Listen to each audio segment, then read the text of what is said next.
Dossier spécial sur Fréquence Évasion. À chaque instant, des sujets brûlants d'actualité, des faits de société. C'est tout de suite sur Fréquence Évasion.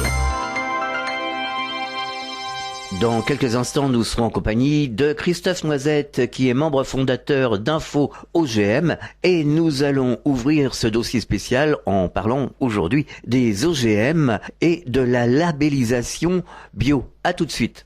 Loisirs, culture, environnement, économie. Sur Fréquence Évasion, l'info dans le Sud est sans limite. Fréquence Évasion, la culture du Grand Sud.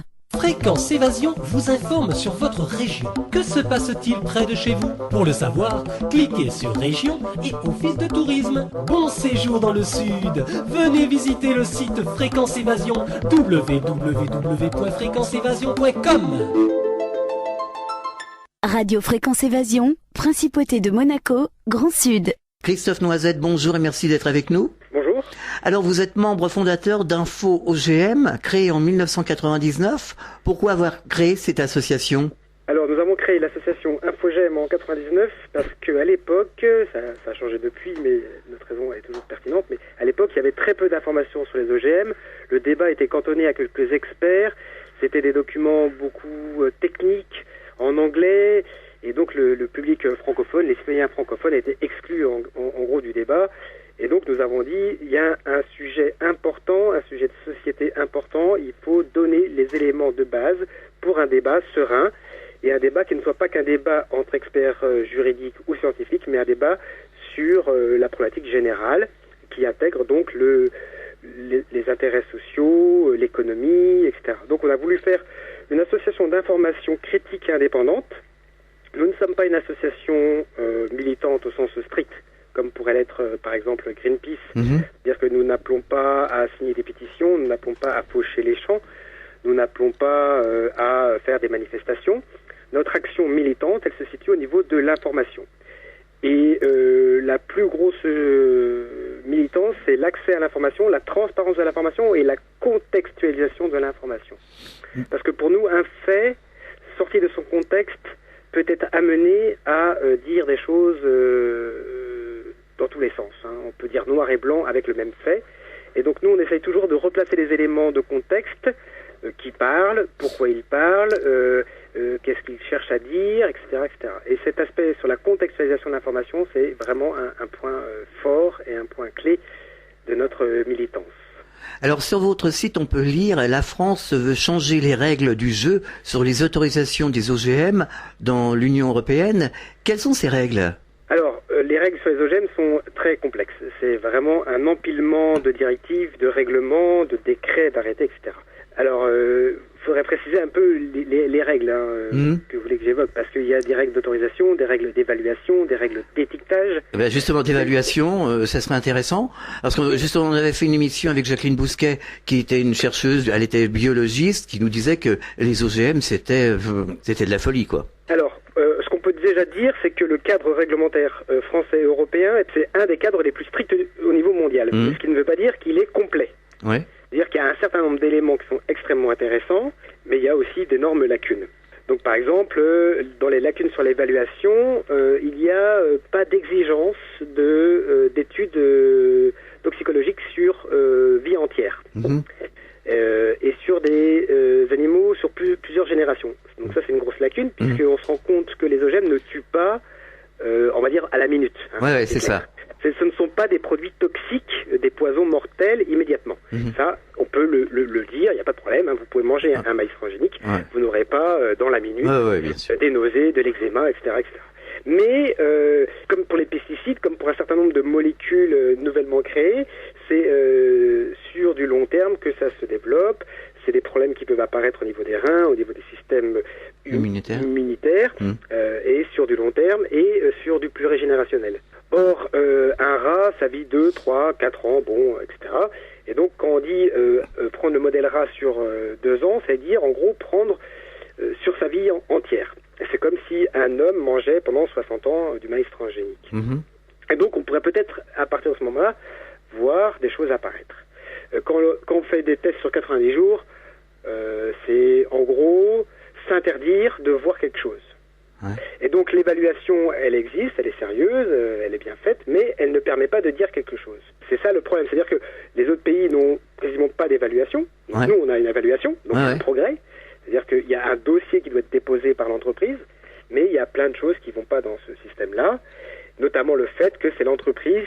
finance et fait les propres études qu'elle propose à l'Union européenne pour autoriser ces OGM.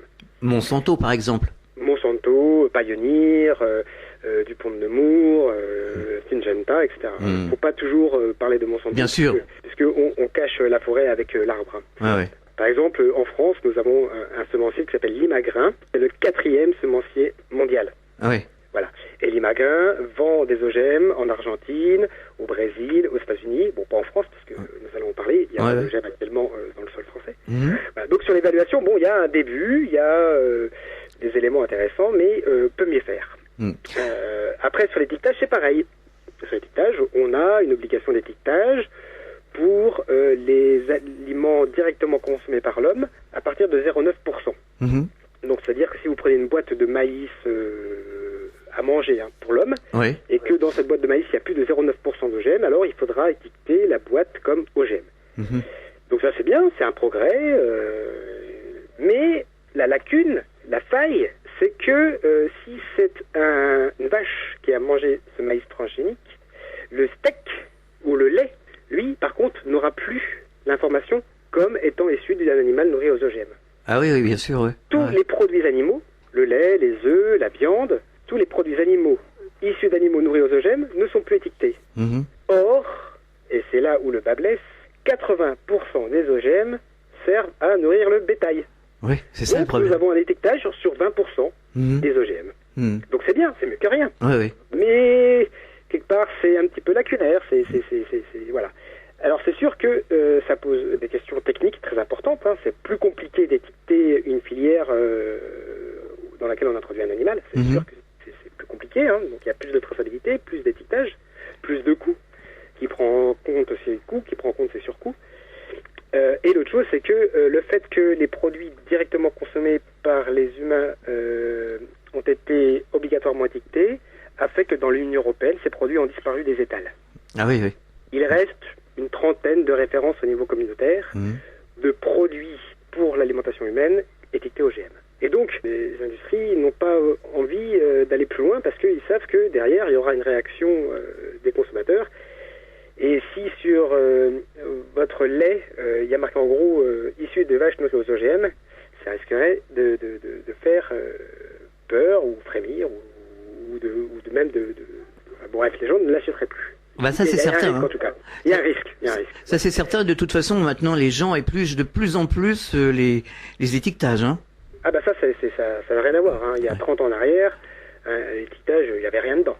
Maintenant, ça devient très complexe. Il y a des labels, il y a des listes d'ingrédients. Il faut presque faire une thèse. Maintenant, c'est clair. Faire des courses. C'est tout à fait. Bon, je caricature un peu. Non, mais c'est ça. Voilà. Donc, évaluation, un début lacunaire. L'étiquetage, un début lacunaire. Et sur la surveillance, c'est pareil. Il y a des obligations de surveillance des champs après la mise en culture. Il y a des obligations de surveillance donc post-commerciale. Mais les rapports qui sont fournis par les entreprises sont souvent creux. Il n'y a pas grand-chose. Et l'Union européenne a plusieurs fois tapé sur les doigts des entreprises en leur disant bon, vos suivis post-commerciaux, là, ils sont vraiment inintéressants. Donc il y a des obligations, mais il faut aller plus loin. Il faut continuer à pousser la réglementation pour qu'elle aboutisse à quelque chose de vraiment solide. Un bon début, mais il a fallu déjà 24 ans pour en arriver à ces premiers éléments. Donc bon, nous espérons que ça ira un peu plus vite pour protéger le consommateur, la santé et l'environnement des risques potentiels des OGM. Alors récemment, un communiqué de Madame Christine Lagarde circulait sur Internet visant à autoriser 0,9% d'OGM dans les produits bio labellisés AB sans étiquetage particulier, ce qui a suscité de vives réactions de la part des consommateurs de produits bio sous le label AB par exemple, parce que beaucoup d'auditeurs nous parlent du label AB. Donc sur les réseaux sociaux, que pensez-vous de cette annonce et de la réaction des gens ? Alors, déjà, c'est une réalité. Actuellement, un produit bio peut contenir jusqu'à 0,9% d'OGM par ingrédient, mais seulement si c'est techniquement inévitable. C'est-à-dire que je prends toujours ma boîte de maïs, ce coup-ci elle est bio, je ne peux pas mettre 0,9%, 1%, 2% d'OGM dans ma boîte bio. Je ne peux pas le mettre. Si je suis contaminé, j'ai une tolérance. Il y a une tolérance pour que mon produit ne soit pas déclassé. Alors, bon, ça on peut dire que c'est le début de l'entrée des OGM dans la bio, mais il faut aussi reprendre le cadre économique. Et c'est vrai que plus les OGM se multiplieront dans les champs et au niveau des variétés, plus les risques de contamination seront grands. Alors les bio avaient deux possibilités. Soit ils s'interdisaient d'utiliser des produits qui étaient techniquement, génétiquement modifiés, soit ils mettent en place des barrières, des contrôles très stricts et avec un risque de surcoût énorme. Et donc, économiquement, la filière s'est dit, qu'est-ce que je fais? J'accepte un petit peu d'OGM dans mon bio si je suis contaminé, ou est-ce que je reste, on va dire, pur, hein? Et donc, je mets en place des contrôles.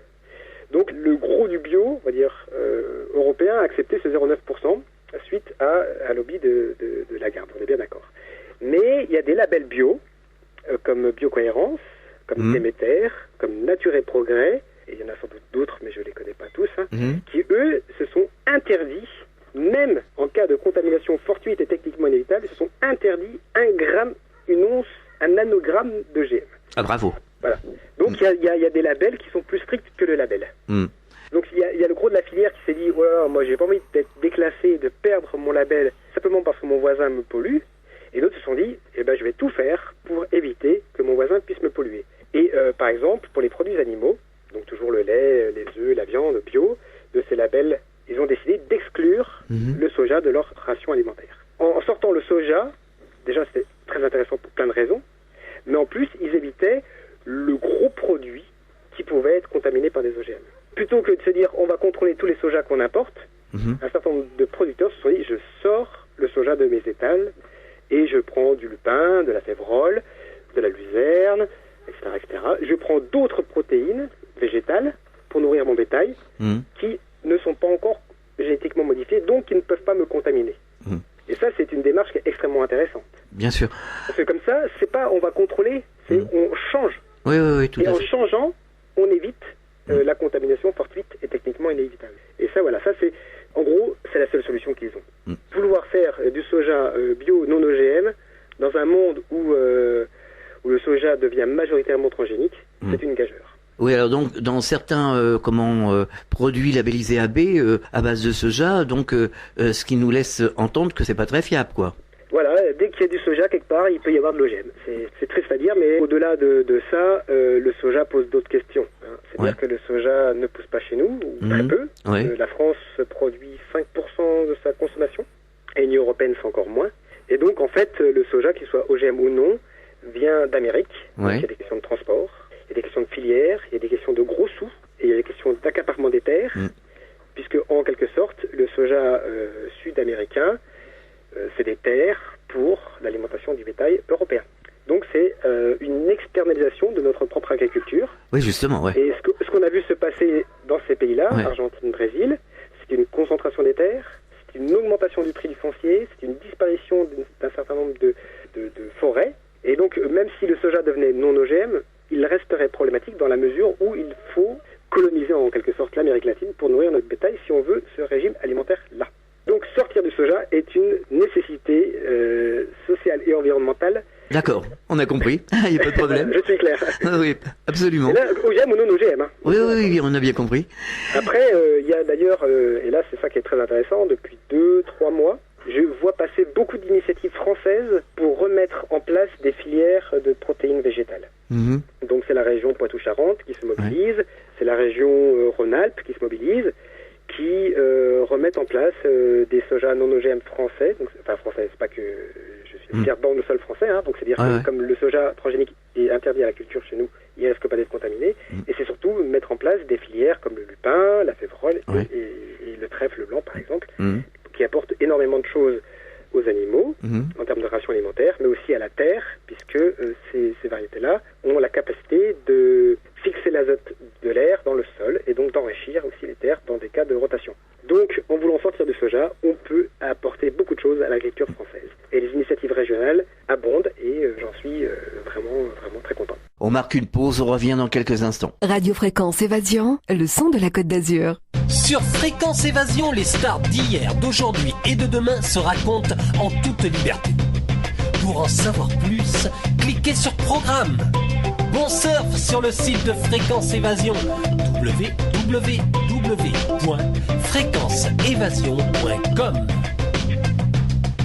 De Menton à Toulouse, Radio Fréquence Évasion, le soleil du Grand Sud. Nous sommes de retour sur Fréquence Évasion, nous sommes toujours en compagnie de Christophe Noisette, c'est dossier spécial, nous parlons OGM, nous parlons labellisation bio. Alors certains de nos auditeurs s'étonnent, hein, ils nous appellent souvent à la rédaction, nous envoient des mails ou des SMS et nous disent mais comment se fait-il qu'on produise comme ça à l'étranger d'une manière industrielle, par exemple on parlait du soja mais ça peut être autre chose, pourquoi on ne relance pas, ne serait-ce qu'en France, la culture de proximité? Ça va venir, hein, de toute façon, je pense que ça va venir, c'est les démarches au début, on était sur une vision très rationaliste au sens... neutre et froide du terme, hein, quelque chose. Donc les meilleures terres pour ça on les met là, les meilleures terres pour ça on les met là, les cultures tac tac tac, on répartit le monde, on prend les régions. Donc c'était une vision en fait hors sol. L'agriculture dans les années 50, 60, 70, elle est venue hors sol. Elle s'est déconnectée des terroirs, elle s'est déconnectée des habitudes alimentaires. Il y a eu une homogénéisation du processus alimentaire et donc ce qui a fait que ça devenait logique. Ouais. Mais maintenant, les gens ont compris que l'alimentation n'était pas que une matière première comme le charbon, qu'il y avait des liens à des gens, les agriculteurs, les paysans, il y a des liens à des cultures, il y a des liens à des traditions culinaires, etc. Et surtout, il y a le prix du pétrole qui va augmenter, qui va faire que les transports vont devenir de plus en plus compliqués. Bien sûr. Donc, je pense que cette vision hors sol est en train de décliner, vraiment. Et qu'il y a un retour vers des agricultures de proximité. Ça va prendre beaucoup de temps parce qu'il faut déconstruire toute l'agriculture moderne qui a été mise en place depuis 40, 50, 60 ans. Ouais. Donc le travail, on va dire, autant psychologique que technique va être long, mais je pense qu'il ne peut qu'aboutir. Puis il y a une question de fraîcheur des produits aussi, hein. Il y a énormément de problèmes, hein. Il y a la fraîcheur des produits, il y a le fait de faire maturer les produits dans des cargos. Ça a un coût énergétique énorme, ça aboutit à des produits qui sont pas bons. J'ai eu la chance de me promener un petit peu là, ces derniers temps en Latine, pour mes vacances, et j'ai redécouvert ce que c'était que des vrais produits exotiques. Ah ouais, ça a un goût. Bien entendu, c'est pas comme nos espèces de choses qu'on trouve dans nos supermarchés. Donc voilà, de temps en temps, avoir le bonheur tous les 10 ans de faire un grand voyage, ou tous les 15 ans, je sais pas, moi je peux pas donner des fréquences. Il n'y a pas de restriction. Et après, voilà, et de profiter sur place de leur culture à eux, plutôt que d'essayer d'avoir tout chez nous tout le temps. C'est vrai. Et ça, c'est une vision qui est en train de, vraiment, je pense, de dépérir, parce qu'il y a une question de goût, il y a une question de coût, et c'est pas anodin, et on sent une volonté de retrouver un vrai plaisir de la table. Tout à fait. Il y a quelque temps, nous avions donné la parole à Jacqueline Bousquet, ex-représentante du CNRS, médecin biologiste, qui nous disait que les OGM étaient à la base de cancers et de différentes pathologies, que c'était une aberration de produire des organismes génétiquement modifiés. Qu'en pensez-vous? Est-ce qu'il y a eu justement, vous avez eu des gens comme Jacqueline Bousquet, des chercheurs, qui vous ont amené sur ces pistes? Alors, moi, sur la santé humaine, par rapport aux OGM, j'ai un vrai problème. C'est que je pense qu'on ne peut rien dire. Je pense qu'on peut ni dire qu'ils sont bons pour la santé, ni dire qu'ils sont pas bons. Parce que je pense qu'on ne cherche pas, on ne regarde pas vraiment, concrètement, qu'est-ce qui se passe. Donc, il y a un certain nombre de recherches, comme celle de M. Serralini, par exemple, qui ont montré des risques, qui ont montré des problèmes, des tumeurs, des choses sur les rats. Mais le rat, c'est pas l'homme. Le régime alimentaire, dans un protocole, c'est pas la réalité d'une alimentation humaine. Et donc, on a un faisceau d'éléments qui disent qu'il y a des choses à regarder, mais les procédures d'évaluation ne nous obligent pas à regarder. Et donc, il y a des lanceurs d'alerte qui ont dit « Oulala, je pense que ça pourrait vite devenir problématique ». Donc, Serralini fait partie de ces lanceurs d'alerte. Mais Gilles Serralini ne dit pas que il dit « C'est une étude, il faut continuer à faire un travail sérieux ». Ce travail-là n'est pas fait actuellement. Le vrai problème, c'est qu'on ne sait pas... Même si il y a, je répète, plusieurs études. Il y a eu celle de Malatesta, une chercheuse italienne. Il y a eu celle de Arpad Putzai, un chercheur britannique. Je peux vous donner comme ça plusieurs noms de chercheurs qui ont dit « Oulala, moi j'ai observé des choses qui sont vraiment graves.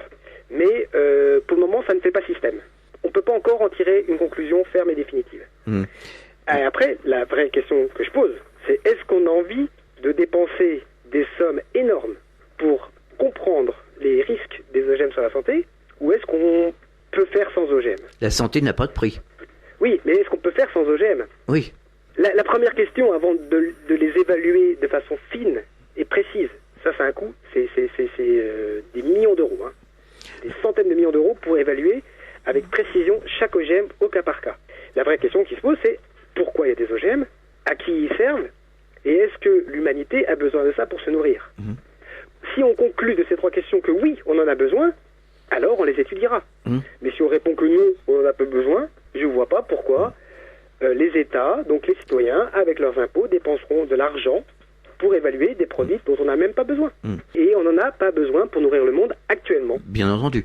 Alors, Non, mais c'est une vérité qu'il faut répéter. Parce que oui, nous on le répète, hein. Pas de problème. On l'entend encore. Oui, tout à fait. Ouais. Oui, on va bientôt être 9 milliards, puis 12 milliards, puis 150 milliards.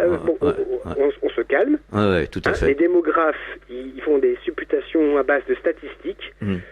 Ils n'ont pas le monopole de la vérité. Et même, actuellement, un chiffre très important à dire aux auditeurs, c'est que 50% de la nourriture est gaspillée.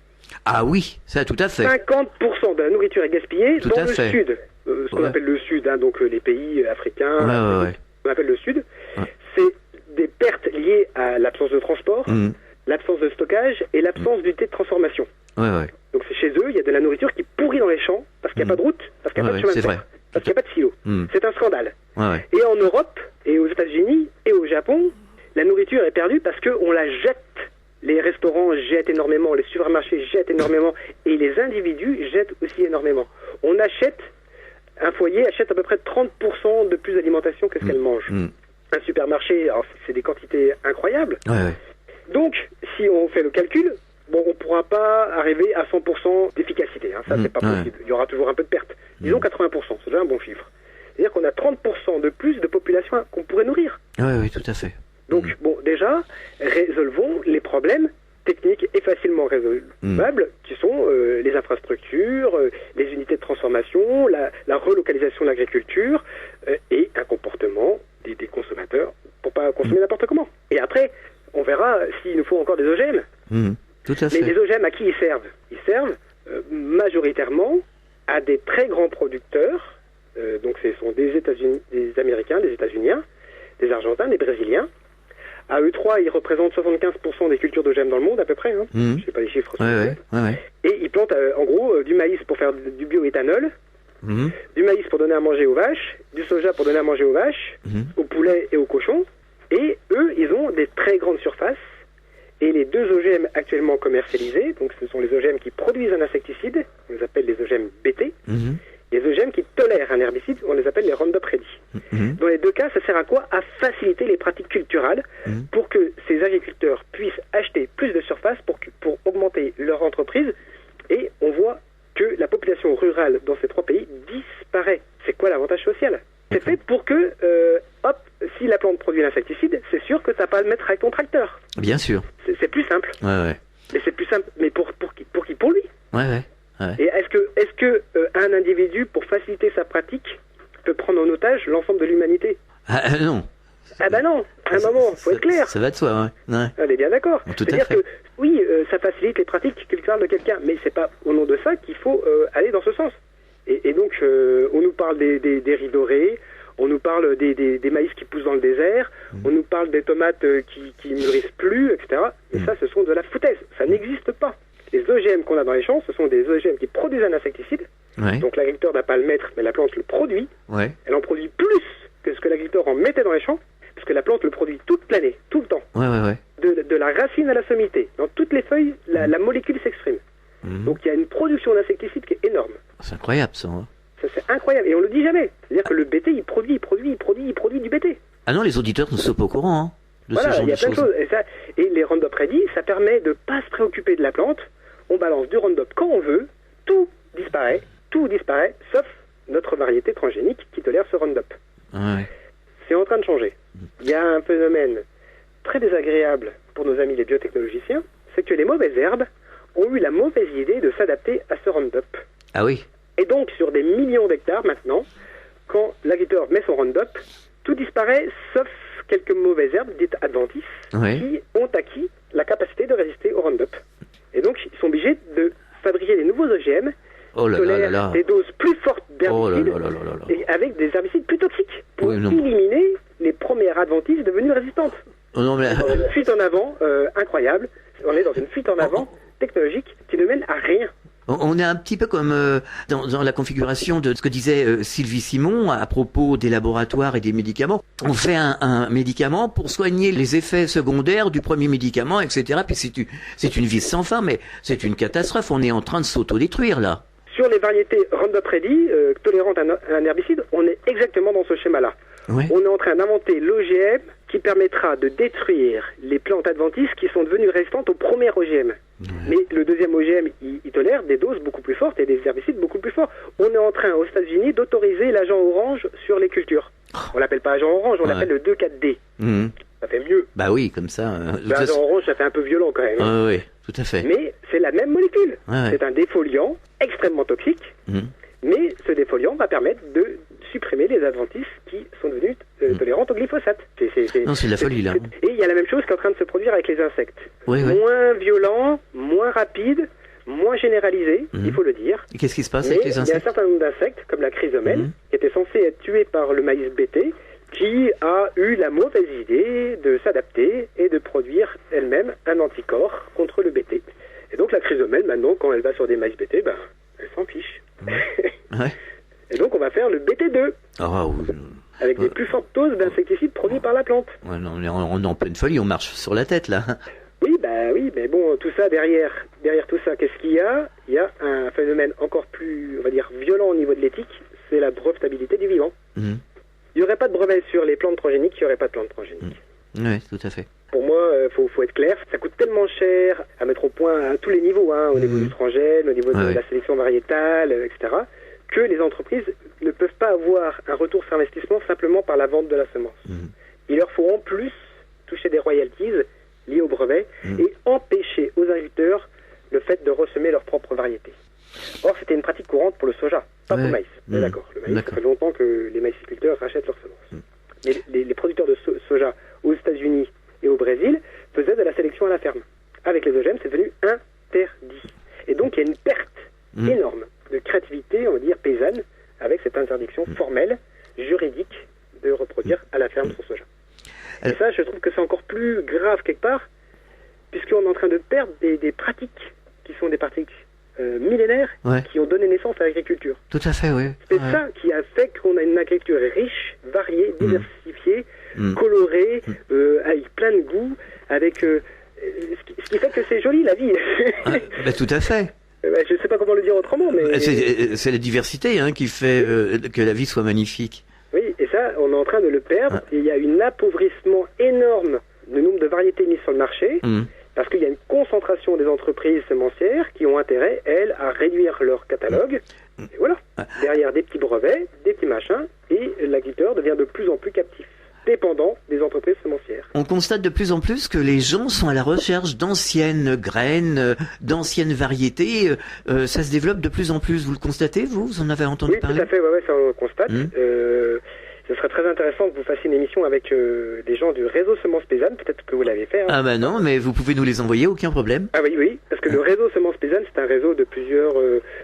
assez complexe, avec des associations, des semenciers traditionnels, des transformateurs, et eux, ils sont en train de remettre de la diversité dans les champs. Magnifique. Ils ont fait un travail magnifique sur le maïs, ils ont fait un travail magnifique sur les blés, ils travaillent avec des paysans, ils travaillent avec des meuniers, ils travaillent avec des boulangers, pour comprendre qu'est-ce que c'est qu'un blé, pour faire pour faire des pâtes, pour faire du pain, ou pour faire... c'est pas les mêmes variétés de blé, c'est des blés qui poussent en population et non plus en clonage. Il y a tout un travail de réappropriation de la semence chez ces gens-là qui est juste extraordinaire. Le réseau Semences Paysannes, il a une dizaine d'années maintenant. Je leur enverrai vos coordonnées. C'est gentil. Parce que moi, avec mon discours sur les OGM, je suis un peu déprimant. Non, il faut quand même être au courant. Hein. Oui. Il faut. D'ailleurs, nous avons fait beaucoup d'émissions sur ce sujet. Sylvie Simon fut un temps en parlait énormément sur cette antenne. Oui. J'ai cité tout à l'heure Jacqueline Bousquet parce que bon, c'était quand même une tête en France. Hein. Elle était quand même chercheuse, biologiste. Elle avait plusieurs casquettes. C'était pas une idiote, loin de là. Non, Donc, pas de souci, oui, j'ai jamais dit ça. voilà. Et donc, il y a quand même des gens qui sont ouverts. Il y a des gens qui sont conscients surtout. Oui, mais quand je veux dire j'étais déprimant, l'avantage, enfin l'intérêt du RSP, c'est que il repeuple l'agriculture, il redonne envie d'aller faire de l'agriculture. Oui, Ils tout sont à dans fait. une démarche positive, une démarche de créativité, une démarche d'alternative, de solution. Et ça fait du bien, parce que si j'étais tout seul à me battre pour informer les gens sur les OGM, eh ben, il me manquerait cette perspective-là. Et c'est pour ça qu'on travaille beaucoup, le RSP, le réseau Semences Paysannes et InfoGM ensemble, pour avoir un peu les deux piliers et marcher de nos deux pieds. Un côté, on alerte, et de l'autre côté, on propose. On n'est pas que dans la critique, on n'est pas que dans la dénonciation des phénomènes, on est aussi dans la proposition. Et, bien sûr. Et ça, c'est très important quand on déconstruit quelque chose, de reconstruire derrière, pour ne pas laisser la place libre qui sera forcément récupérée d'une certaine façon par d'autres logiques. On marque une pause, on revient dans quelques instants. Partout, dans le Grand Sud, Fréquence Évasion. Fréquence Évasion vous donne la possibilité de dialoguer sur l'un des 3 forums. Paranormal, région et musique. Venez dialoguer sur les forums Fréquence Évasion. Cliquez sur Forum. Bon surf sur le site de Fréquence Évasion, www.fréquenceévasion.com. Fréquence Évasion, la radio qui fait parler les gens du Sud. Fréquence Évasion. Fréquence Évasion. Nous sommes de retour sur Fréquence Évasion, nous sommes toujours en compagnie de Christophe Noisette et nous parlons de labellisation bio et d'OGM. Beaucoup d'auditeurs, de consommateurs souhaitent consommer des produits sains, sans pesticides, sans OGM. On fait confiance au label AB avec l'annonce de Christine Lagarde. Que peut-on en penser? Est-ce qu'on peut se fier encore à ce genre de label? Je pense qu'il faut continuer à faire confiance, rester vigilant bien entendu, mais je crois que c'est toujours mieux que les autres produits. Voilà. D'accord. Ça, c'est pas une position d'InfoGM, c'est ma position personnelle. Je sais que la bio n'est pas parfaite. Elle a plein de failles, elle a plein mais c'est pas un choix entre la peste et le choléra du tout. C'est un choix entre, on va dire, la peste et un rhume. D'accord. Un rhume, c'est tout. Oui, exactement. C'est-à-dire que après, il faut se battre pour une bio qui soit plus sociale, une bio qui soit plus équitable, une bio qui soit plus locale, une bio qui soit complètement sans OGM, qui soit complètement sans produits qui respecte les haies, qui respecte, etc. Mais face à un choix dans un supermarché ou mieux entre une AMAP et un supermarché, il n'y a pas photo. Il n'y a pas à réfléchir 10 minutes. Les produits vendus seront largement supérieurs en qualité pour la santé et pour l'environnement. C'est sûr. Mais après, le combat n'est pas fini. C'est ça qu'il faut surtout se dire. C'est surtout pas, ouais. On peut améliorer le cahier des charges de l'agriculture bio. Et d'ailleurs, il y a plusieurs propositions qui ont été faites, et je vais en citer une que j'aime beaucoup. C'est le label NESO. Le label NESO, c'est une petite boussole. Et elle a 4 branches, cette boussole. Elle a le N de nature, elle a le E d'énergie, elle a le S de social, elle a le O d'origine. Et sur chaque critère, le producteur note de 1 à 4 la performance de son produit. Donc si le produit vient du bout du monde, le O il sera à 0. Si le produit il est fait avec des gens qui sont en scope, très bien payés, avec des décisions démocratiques, au niveau du S, le social, il aura 4. Et donc la forme parfaite du produit parfait, ça serait le losange qui aurait 4, 4, 4, 4, 4 à tous ces critères-là. Alors que le AB, c'est que le nature. C'est que l'impact, on va dire, environnemental le plus simple possible. Il n'y a pas de question d'énergie, il n'y a pas de question de social, il n'y a pas de question d'origine. Et bien c'est là où il y a une marge de progrès énorme pour arriver à des produits qui sont vraiment des produits durables, des produits qui n'impactent rien. C'est l'agriculture qui pourrait continuer indéfiniment. Alors qu'actuellement, notre agriculture, elle s'affaiblit. Ah oui, Les sols s'appauvrissent. Carrément, ouais. Et donc voilà. Et donc ce n'est pas qu'une question de pesticides ou d'OGM, c'est aussi une question vraiment de rapport à la ruralité, à toutes ces choses-là. Et donc voilà, je pense qu'il faut aller vers une démarche plus complète. L'AB, c'est une bonne base, c'est un bon début. Ça a été créé dans les années 70, on est en 2010, 14, ça fait 40 ans. On peut passer à la deuxième étape, et après à la troisième étape, et on arrivera peut-être à une vraie agriculture de proximité, saine et joyeuse. Alors Christine de Toulouse et Sylvain de Montpellier et bien d'autres nous disent nous ne voulons plus du diktat organisé par Monsanto et bien d'autres, hein, on a cité les autres tout à l'heure. Que peut-on répondre aux réactions de ces auditeurs qui sont des consommateurs? Alors, la meilleure façon de ne pas manger d'OGM, c'est de manger bio. Même si, je vous ai dit, il y a un petit pourcentage autorisé en cas de contamination. Si on mangeait que bio, il n'y aurait plus de contamination. Parce qu'on ne peut pas en mettre spontanément dedans. C'est que pour éviter le déclassement en cas de contamination. Donc si tout le monde mangeait du bio, il n'y aurait plus d'OGM. Les OGM sont interdits dans la bio. Ils sont autorisés à hauteur de 0,9% dans le cadre de contamination. C'est extrêmement différent. Les gens ne le savaient pas. C'est pour se protéger des voisins qui, eux, pourraient cultiver des OGM. Bien entendu. En fait, l'histoire de ce 0,9%, ça vient d'une discussion internationale des bio, et notamment des Canadiens, et notamment les producteurs de colza bio canadiens qui étaient envahis de colza transgénique autour d'eux. Et à un moment, ils ont voulu protéger leur filière en se disant on accepte un tout petit peu de contamination, autrement on va mourir. On va tout déclasser, il n'y aura plus une seule huile de colza bio dans tout le Canada. Voilà. Donc si on mange bio, on évite les OGM parce qu'on n'a pas le droit, c'est interdit de mettre volontairement des OGM dans la bio. Je le répète, c'est interdit. Après, en plus, il y a les labels que je vous ai cités, Nature et Progrès, Déméter et Biocohérence, qui eux refusent même les contaminations. Alors eux, ils sont extrêmement exigeants. Ce sont des gens qui ont une vision de la bio au-delà du label, hein. C'est pas de la bio industrielle, souvent c'est de la biodynamie, c'est Nature et Progrès, c'est encore autre chose, c'est des démarches philosophiques, hein. Donc en prenant ces 3 labels-là, vous êtes sûr à 100% d'aller au-delà de Monsanto. Après, avec la bio, déjà, c'est énorme. Et l'autre chose, si vous voulez pas manger bio, il y a une autre technique qui est aussi radicale, c'est d'être végétarien. Puisque, je vous dis, 80% des OGM servent à nourrir le bétail. Oui, alors on peut être végétarien et manger bio en même temps. Ah, bon, on peut aussi faire mieux. C'est possible, voilà. On peut aussi faire son jardin aussi. Oui, tout à fait. Non, mais je voulais dire, je veux pas donner un choix, chacun fait ce qu'il veut. Oui, bien entendu, on le rappelle. Mais en évitant la viande, en évitant les produits animaux, c'est la viande, hein, on évite les OGM, puisque la très grosse part des OGM, c'est fait pour nourrir les cochons et les poulets et les vaches hors sol. Ça sert à ça, les OGM. Après, à la marge, il y a de l'huile de soja, de l'huile de colza, mais c'est anecdotique, hein. Je vous ai dit une trentaine de références pour l'alimentation humaine en Europe. 30 références, et c'est des huiles de soja, des huiles de colza, et quelques produits hautement manufacturés venant d'Asie, comme des soupes toutes faites, ou des choses comme ça. Voilà, en évitant la viande, en évitant les produits animaux et en évitant les produits manufacturés, pas de problème. En gros, vous évitez les OGM. Vous pouvez manger des poireaux, même pas bio, ils ne sont pas contaminés. Parce qu'actuellement, ça c'est aussi important à dire, il y a 4 variétés transgéniques. Il y en a un peu plus, mais ça représente 99%. Donc bon, c'est le soja, c'est le maïs, c'est le coton et c'est le colza. Les légumes classiques, les poireaux, les courgettes, les carottes, les tomates, les choux, les betteraves, etc., restent des produits actuellement non OGM. Ouf. Jusqu'à quand? Ça, je ne suis pas devin. Je n'ai aucune idée, mais globalement, il faut aussi se dire qu'on peut manger tous les légumes, tous ces fruits, des oranges, des citrons, enfin, j'en passe. Donc les OGM, c'est vraiment soja, maïs, coton, colza. Il y a un petit peu de betterave fourragère, mais c'est pas la même que la betterave qu'on mange pour les humains. Un petit peu de betterave fourragère transgénique, mais peu.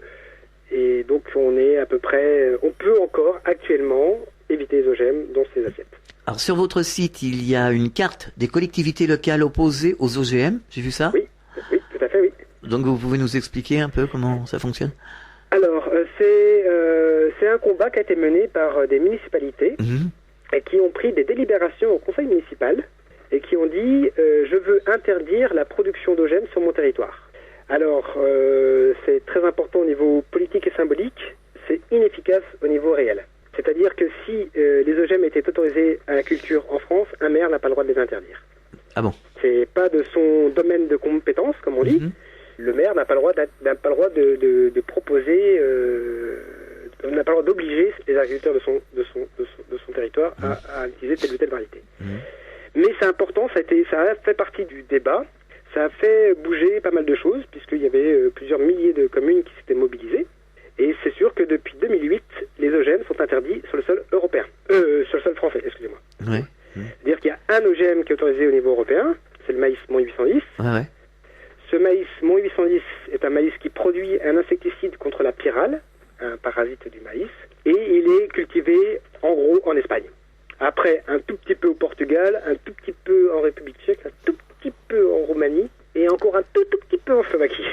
D'accord. Mais en gros, on a du maïs transgénique en Espagne, en Aragon et en Catalogne. Ailleurs, il n'y a pas d'OGM qui pousse dans les champs européens.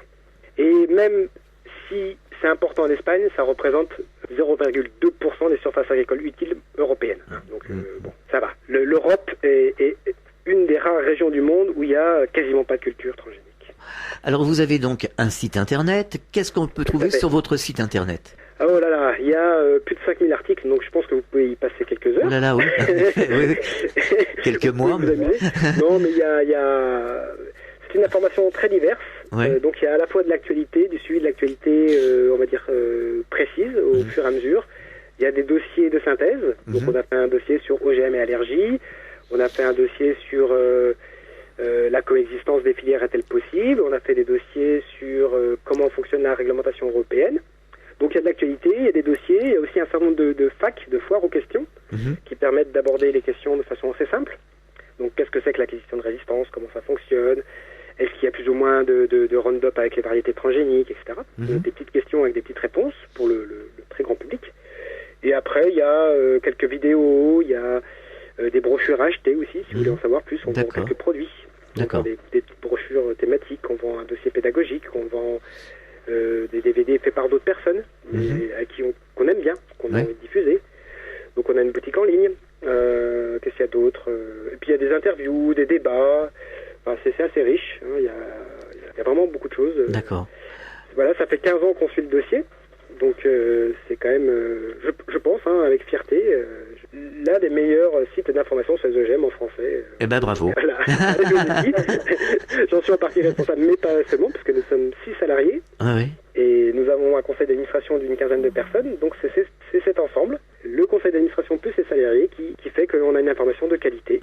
Tous nos documents sont relus par des gens compétents, des économistes, des biologistes, des agronomes, des simples citoyens, des consommateurs, etc. Donc on a un gros comité de relecture. Voilà, et ça nous évite de dérailler, de déraper. Et donc je pense qu'on peut faire confiance à notre information. Et on n'hésite pas à dire qu'une information qui est anti-OGM est nulle. Oui, tout à fait. On ne peut pas faire feu de tout bois. Je comprends. On n'est pas là pour faire feu de tout bois. Il y a une étude russe, l'étude de Surov, je ne sais jamais son nom, c'est du pipeau. Il dit qu'on va tous mourir avec les OGM, enfin bref, il fait un tableau hyper noir, sombre, etc. Mais en fait, c'est jamais publié, le protocole, on n'a pas pu y avoir accès, on ne sait rien, il s'est fait mousser. Il a surfé sur la vague anti-OGM qui existe pour sa propre personne. Donc il y a des informations qui sont fausses et il faut les dénoncer. Voilà, je pense qu'on essaye aussi de dire que voilà, donner des éléments contradictoires, apporter la controverse quand c'est possible. En 40 minutes, là, c'est dur de tout présenter la problématique OGM. On pourra faire une deuxième émission, il n'y a aucun problème. Oh là là, chez nous, il n'y a pas de limite. Très bien, très bien. Alors. Vous allez nous rappeler déjà l'adresse de votre site internet? Oui, alors c'est www.infogm.org. Infogm, ça s'écrit INFOGM.org. D'accord. Vous pouvez aussi nous joindre au téléphone. Donc le siège social, c'est à Montreuil. C'est le 01 48 51 65 40. Et le dernier né dans nos petits documents papier, parce que j'aime bien le papier, moi. J'aime bien le numérique, c'est intéressant, mais j'aime bien le papier. C'est vrai. Nous avons fait un petit guide, comprendre l'étiquetage des OGM. Voilà, et on le vend à un prix dérisoire, je crois que c'est juste les frais postaux. C'est pas moi qui m'occupe de la distribution, je suis pas très au courant. Mais en tout cas, on a fait un petit guide, c'est un format A6, ça fait une vingtaine de pages, c'est très simple. Mais ça permet de savoir qu'est-ce que c'est qu'un produit sans OGM, qu'est-ce que c'est qu'un produit OGM. On retrouve la problématique des produits AB, qu'on réexplique. On explique aussi la problématique des labels rouge, AOC, etc. On explique la problématique du miel, mais de façon très simple. Voilà. Donc pour les gens qui veulent consommer sans OGM, ou qui veulent comprendre ce que c'est que l'alimentation avec OGM, nous vous proposons ce petit guide. Voilà, faut le commander, ou je répète le numéro. Donc 01 48 51 65 40, et vous demandez à parler à notre ami RL qui gère toutes ces questions de diffusion, promotion. Voilà. Alors pour terminer, est-ce que vous auriez un message adressé aux auditeurs justement qui se préoccupent de toutes ces choses? Le message que je veux faire passer, moi, c'est de faire très attention à ce que vous lisez. Voilà, moi je suis extrêmement triste par les amalgames, les flous, les mensonges par omission qu'il y a dans la presse. Et Et je demande vraiment à redévelopper un esprit critique, un esprit extrêmement critique, d'être vigilant par rapport à tout ce qu'on lit. Oui, c'est vrai. Je connais bien le sujet OGM, donc je peux voir ce qui se passe dans la presse par rapport à ça, mais il y a plein de sujets que je ne connais pas. Et je me dis, s'il y a les mêmes amalgames qui sont faits dans les autres sujets, je suis assez mal informé. C'est vrai qu'il y a des donc, amalgames. Je demande à tout le monde d'être vigilant et au besoin de créer ses propres médias. Oui. Échanger, réfléchir entre nous et voilà. Partager. Chercher les incohérences, chercher les faits qui sont sortis de leur contexte. Oui. Voilà, cet esprit critique, c'est ce qui nous sauvera. Pour plein de sujets d'ailleurs, hein. Ah mais pour tout. Moi, hein. j'ai élargi. Moi, ce que ça m'a appris, mon travail sur les OGM, c'est pas que les OGM, c'est aussi comment on rédige, comment on apprend, comment on se renseigne, comment on mène une enquête. Et ce travail-là, il est à la limite presque plus intéressant que les OGM. Bien sûr. Savoir observer, hein. Oui, savoir observer, savoir lire entre les lignes. Oui, tout à fait. Voilà. Il y a un petit bouquin qui était sorti il y a une époque, je vais faire de la pub, je sais plus. Allez-y. Mais c'était Petit manuel d'autocritique intellectuelle. Et c'est très intéressant. Il montre par exemple comment un graphique peut être dénaturé s'il n'y a pas un rapport de proportionnalité entre les abscisses et les ordonnées. C'est tout bête, mais si on n'a pas ça en tête, on peut se faire avoir. On peut voir des augmentations là où il n'y en a pas. Oui, tout à fait. Il suffit d'augmenter l'abscisse par rapport aux ordonnées, donc de casser la proportion qui a été définie mathématiquement, pour changer la nature de la courbe. Et donc faire dire quelque chose qui est faux. Voilà, il faut se défendre intellectuellement. Exactement. Et pour être sûr, de toute façon, il faut avoir beaucoup de recul, il faut avoir beaucoup d'années de recherche, de réflexion derrière soi. Hein. Oui, mais après, il y a plein de gens, il y a plein de structures, il y a plein de gens honnêtes. Il faut se rapprocher de ces gens-là. C'est comme ça qu'on s'en sortira. C'est pour ça qu'on vous donne la parole à la radio. Bah ouais. C'est pour ça qu'on vient. Bah oui. Tout à fait. Parce qu'il y a une parole libre, une parole... c'est ça qui fera avancer les choses, je crois. Merci Christophe Noisette d'avoir participé à cette émission et à très bientôt et bon courage. Merci, je vous remercie de m'avoir invité. À une prochaine fois. À très bientôt. Au revoir. Belle vie. Au revoir. Fréquence Évasion.